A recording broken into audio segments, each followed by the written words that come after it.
Remember, please get your parents' consent before attempting any activity. Hey y'all, this is Miss Ross, the Activity Boss.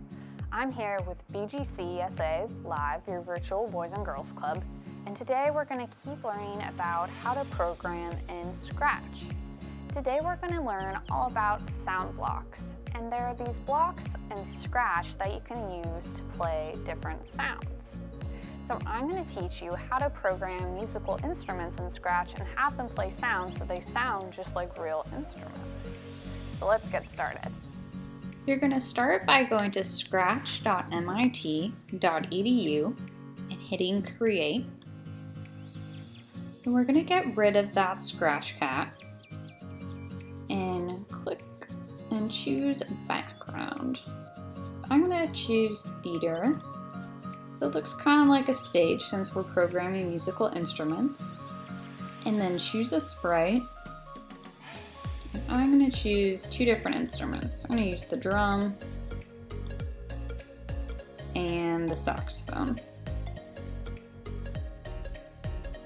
I'm going to make them both a little bit larger.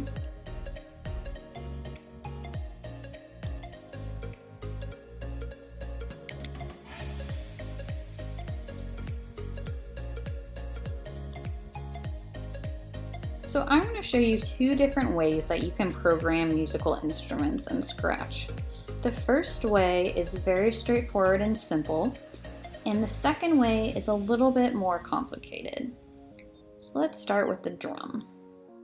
Go to Events, and I'm going to choose a when left arrow key pressed block. And let's go to the costumes and see what's going on. So the second costume, it kind of looks like there's music playing and vibrating off the drumsticks, but kinda not really. So let's make it a little bit better. So you can tell that the drumsticks are grouped together because they move together. So we're gonna click Ungroup and highlight the lines in the drumstick and rotate them. And then it's behind the drum, so you can click the drum and move it backward. And let's do the same thing with the other drumstick.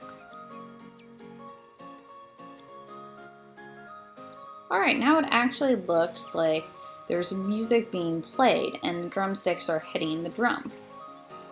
So in our code, we can toggle between these two images.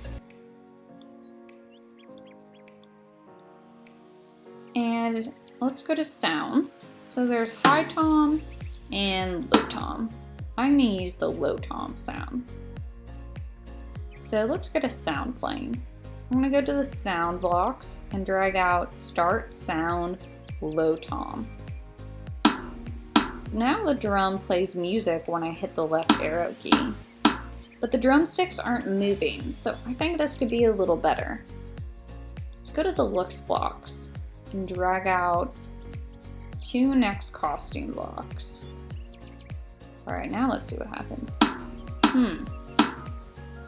Well, my code tells me that it's changing costumes, but I can't actually see it because the code is happening so quickly.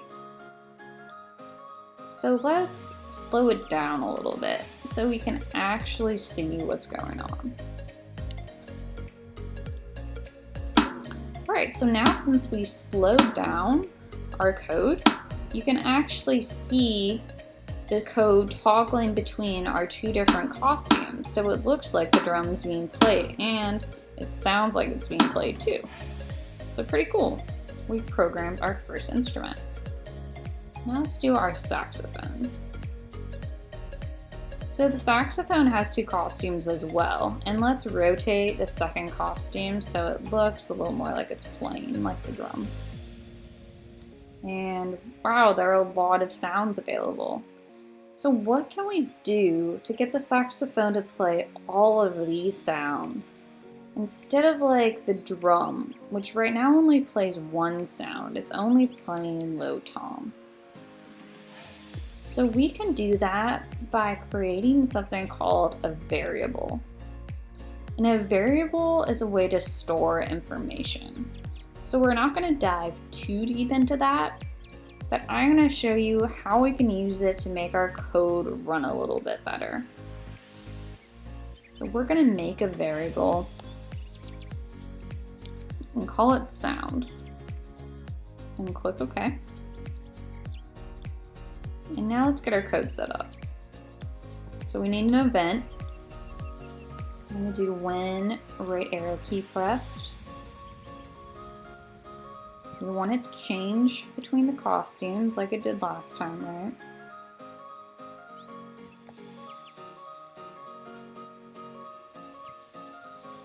And we'll add a control to wait so that we can actually see the movement.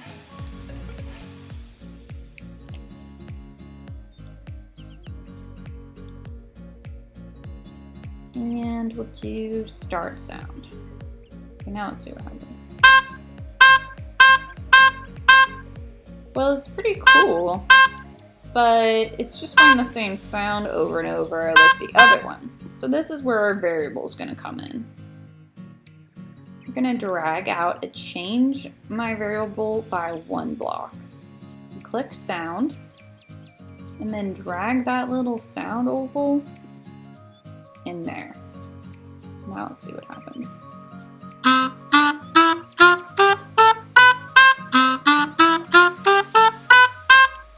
So you can see that every time I click the right arrow, this number goes up by 1. So this is our variable. And what it's doing is it's telling the computer to change the sound by 1 every time we click the right arrow. And we also put our variable in here so that it's going to start playing the sound.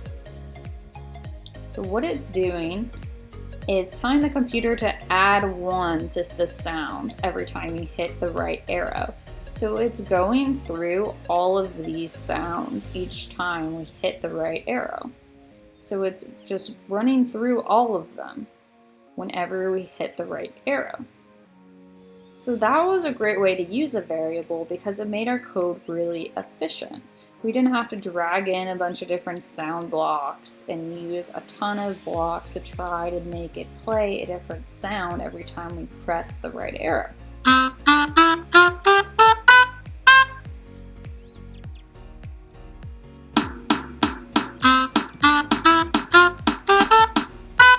So you guys can go crazy with that and use either method to program some more instruments, and I hope you guys had fun learning about how to program musical instruments. You can check out our other virtual club videos on YouTube and Facebook. You can also subscribe to our channel and like or share this video and let us know what you think about it. You can also check out our summer camp, Camp Chandler Tonsmeyer, for some fun social distancing. And you can sign up by going to www.bgcsouthaL.org/camp. See you next time.